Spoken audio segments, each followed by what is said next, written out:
Oseo. Oseo. Like that Cherokee greeting. Wave the great feather. For the good of it. We're continuing from last week. Right at the end we had Claudia reading the poems of Sappho. Sappho, 2,600 years ago.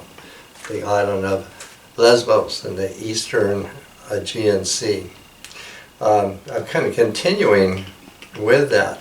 The first thing I think we want to look at, we're still in the autumn, and we can go right down here and look at, I introduced her before, this is figure to represent the goddess of autumn.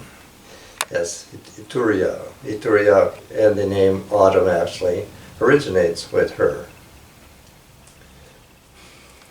And we can go up above her there. Here is my replication of the female Sphinx, and she stands for the autumn equinox. In the ancient world over there, the year was kind of divided between male and female. So the autumn equinox is the female half of the year, and that's all that I want to be emphasizing here. And down below her there in the circle, this is the head of Hera, and it's from a coin minted there in the 6th or 7th century in Anatolia. And also Lesbos is, the island is close, to the continent of Turkey. There. And then we can go, just move right over here to this piece, this replicate from Greece. You see that there is a woman sitting there playing a flute. And this is Ithurbe. Ithurbe is the muse of music. And her symbol is the flute there. And so that very much figures in this theme of Sappho. And we go up here to this. This is my drawing. I did the drawing some years ago, but I was kind of in a dream sleep state, and she kind of showed up to me, so I went through my copious portfolio of drawings of women, and this is her, and so I figured this is Sappho who have found me here. So I very much like the look of this Sappho here. And I had showed this last time. This is also a portrait of Sappho here.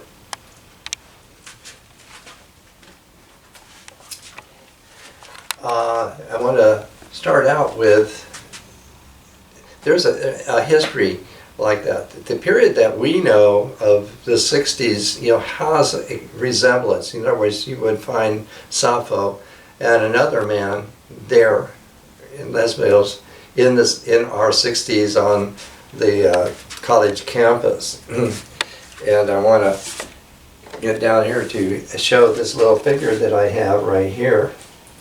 This little ancient bronze, probably a votive offering to the shrine of a radical poet who lived at the same time with Sappho on the island of Lesbos, and his name is Osilius, and he thought of himself as a gay man, and he was a right-wing radical activist, and he really was very sharp with his tongue and his pen, and he got banished more than once. And it looks like when Sappho was young, like they were young people, like college people, like that, Sappho also, had something to do with the political things that were coming up at the time. So I just want to introduce him there, and you can see on the side there, there's a staff, and that staff is the inspiration of the poet, and that is called the clitoris of Hera. Actually, there. So that's an amazing little bronze that I have from long ago. And we can go right next to him here.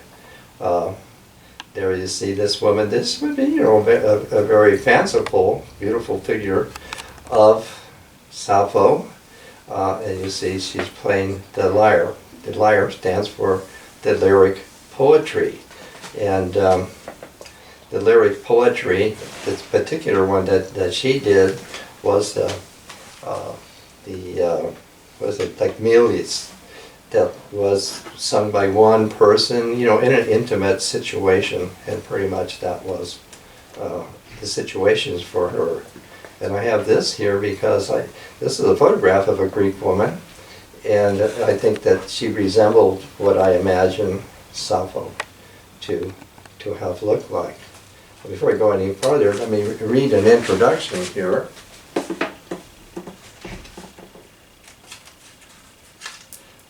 So you can come around to me here.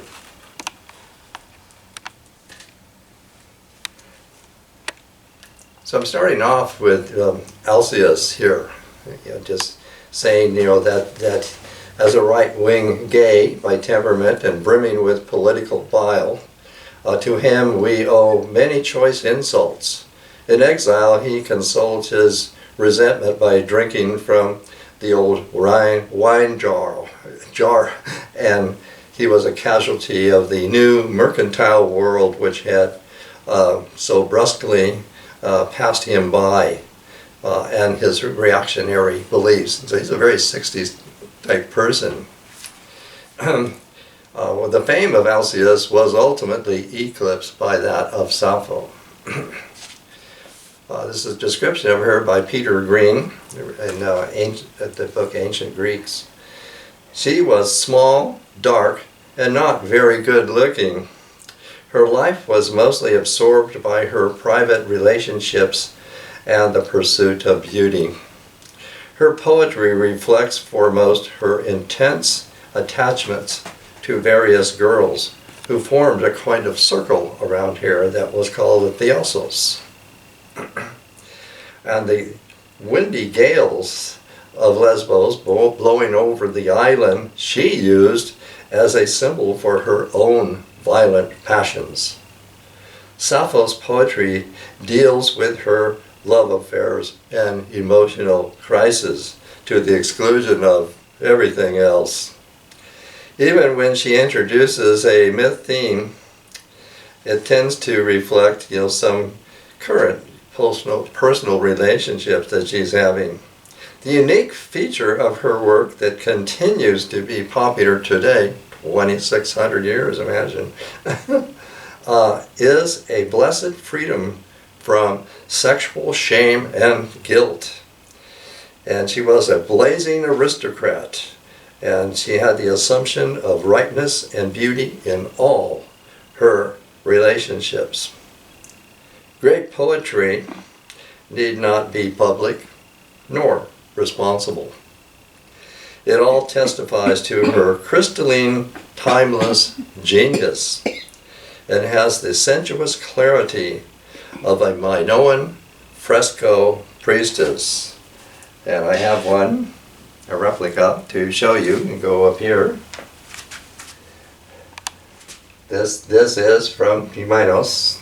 That is an ancient civilization on the island of Crete that seems to be totally of women. It was extinguished 3,500 years ago by a tsunami, and has been since, you know, excavated and so forth. Anyway, I've replicated exactly here is that clarity. I mean, the paintings there are astounding, and here is one of a priestess that is from Knossos here.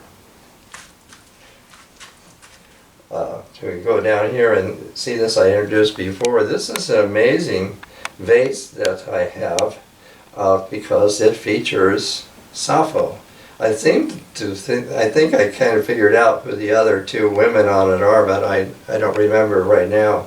But this is Sappho, and this vase was, you know, made 2,400 years ago. And up here's another drawing that I did from an illustration of a vase painting. And here is Sappho in a pose of composing. She's writing a poem, and alongside of her there is her lyre. And much of her devotion was to Aphrodite and Artemis. And Artemis is a very complex goddess, of the Eastern Mediterranean here. And this one here that I've replicated, this is Artemis of the Net, Dictynia. And the relation to her, I think it's a kind of legend myth, they're saying, of Sappho, that she had an unhappy love affair with somebody and threw herself off a cliff into the ocean. I think that that's pure legend, not true.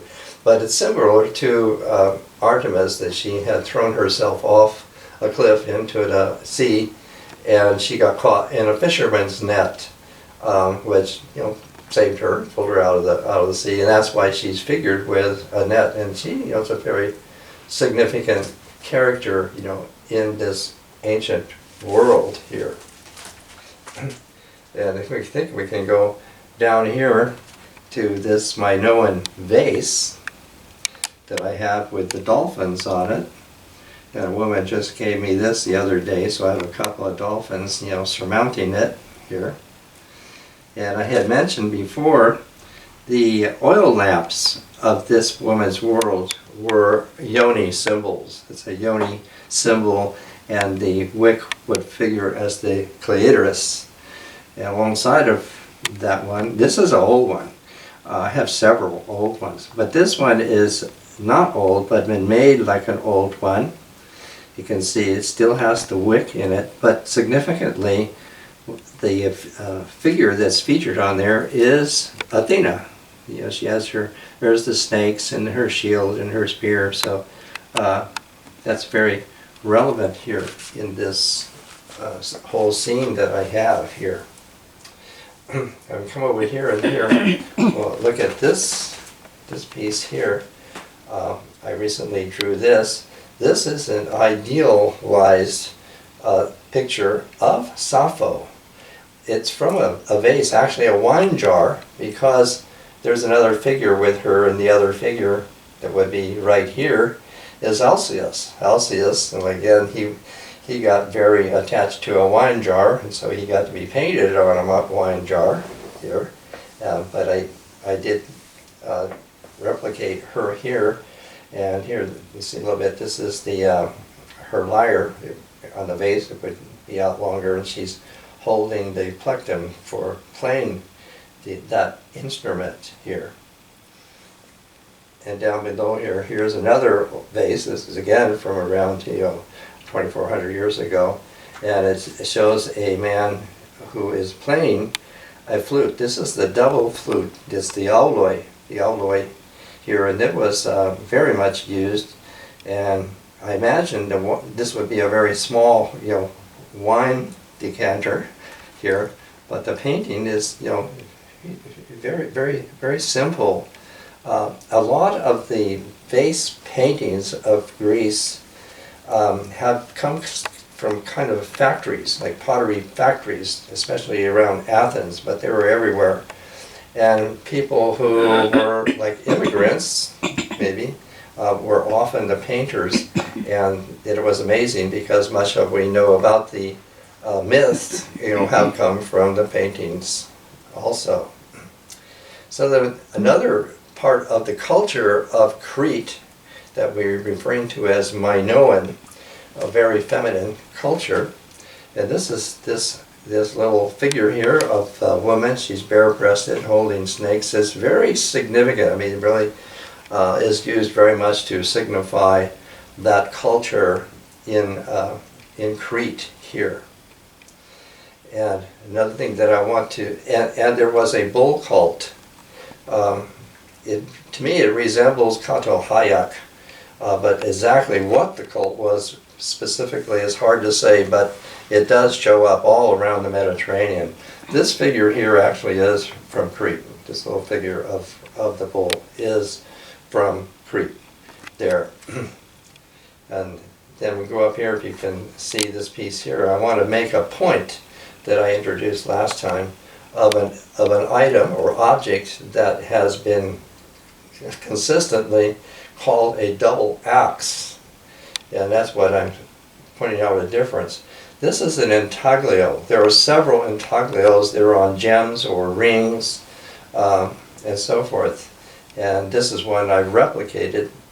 from that, because here you have these priestesses, is how we regard them.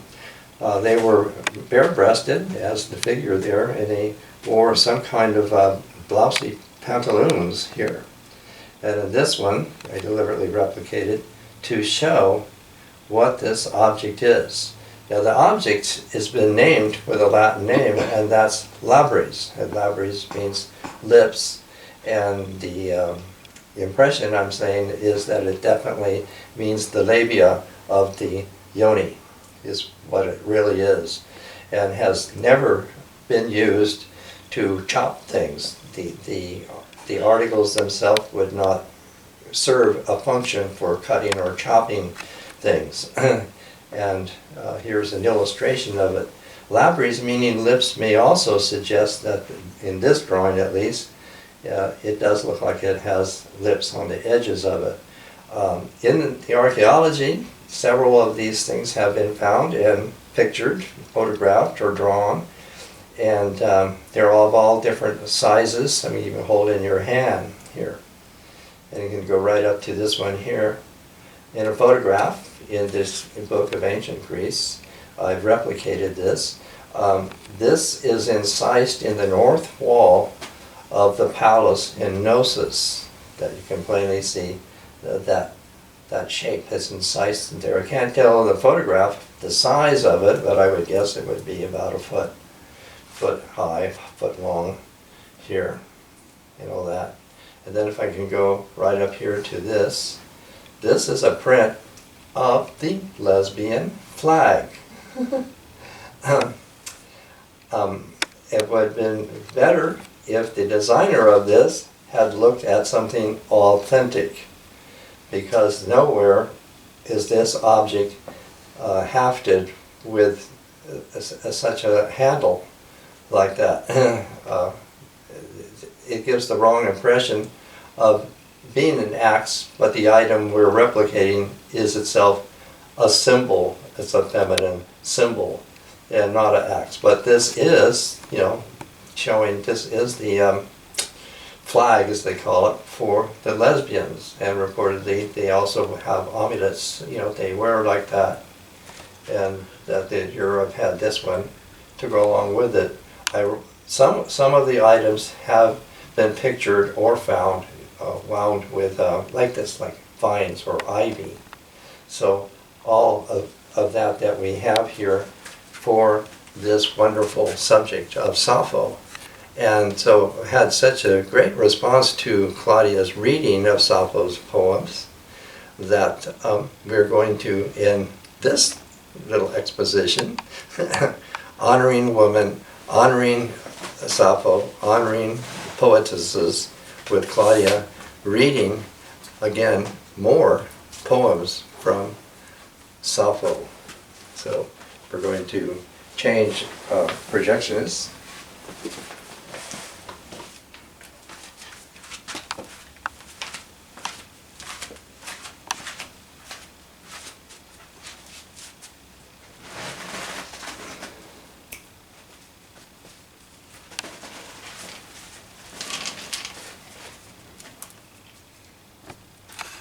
Glad to be here with Sappho again.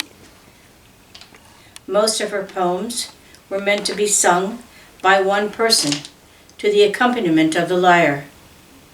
Her poems are, for all their dazzling craft, repeatedly praised as spontaneous, simple, direct, and honest.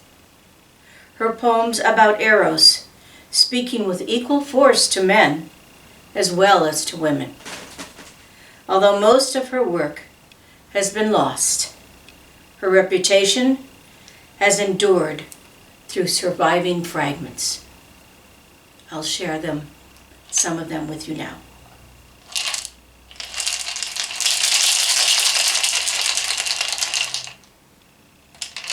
Awed by splendor, stars near the lovely moon cover their own bright faces when she is roundest and lights earth with her silver. In the spring twilight, The full moon is shining. Girls take their places as though around an altar. And their feet move rhythmically as tender feet of Cretan girls danced once around an altar of love, crushing a circle in the soft, smooth, flowering grass. Don't ask me what to wear. I have no embroidered headband from Sardis to give you, Cleus, as such as I wore. And my mother always said that in her day, a purple ribbon loosed in the hair was thought to be high style indeed. But we were dark. A girl whose hair is yellower than torchlight should wear no headdresses, but fresh flowers. You know the place then. You know the place then. Leave Crete and come to us, waiting where the grove is pleasantest, by precincts sacred to you.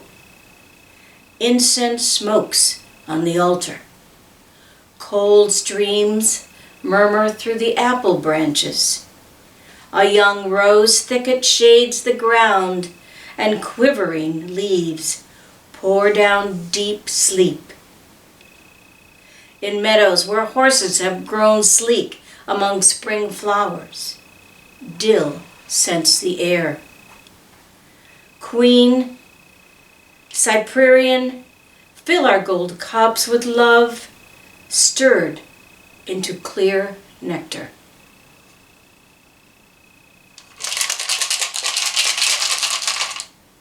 Ode to a loved one. Blessed as the immortal gods is he, the youth who fondly sits by thee, and hears and sees thee all the while, softly speaks and sweetly smile. 'Twas this deprived my soul of rest, and raised such tumults in my breast. For while I gazed in transport tossed, my breath was gone, my voice was lost. My bosom glowed, the subtle flame ran quick through all my vital frame. O'er my dim eyes a darkness hung, my ears with hollow murmurs rung. In dewy damps my limbs were chilled, my blood with gentle horrors thrilled. My feeble pulse forgot to play. I fainted, sunk, and died away.